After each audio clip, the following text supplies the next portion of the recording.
તો જય દ્વારકાધીશ મિત્રો, કેમ છો બધા મજામાં? તો તમારો ફરી એકવાર નવા વ્લોગમાં હાર્દિક સ્વાગત છે. આજે આપણે જવાનું હતું ગોગ મહારાજના મંદિરે ફરીથી એકવાર દીવા કરવા. આપણે કાલે પણ ગયા હતા ને હવે આજે પણ જવાનું હતું. આ છે મારો રેટિયાલ ભાઈ મિત્ર વિપુલભાઈ. હાય, કેમ છો? મજામાં ને? હા મજામાં. તો આપણે બંને નીકળી ગયા હતા ગોગ મહારાજના મંદિરે દીવા કરવા. તો ફાઇનલ મિત્રો આપણે જોયું ખેતરમાં તો આપણે રાયડું પણ ઉગી ગયું હતું. તમને પણ બતાવી નાખી તો તમે જોઈ લો આ રાયડાને કેવું મોટું થઈ ગયું હતું. અને જોઈ લો મિત્રો, આ છે આપણે રાયડું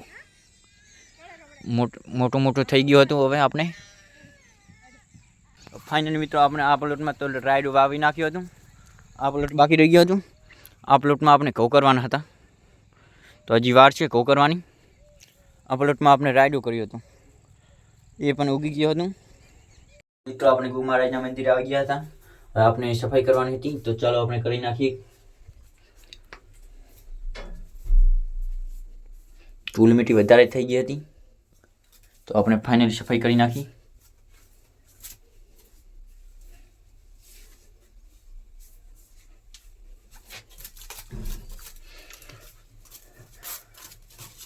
આ છે મોરની પંખ, જેનાથી આપણે સફાઈ કરીએ છીએ.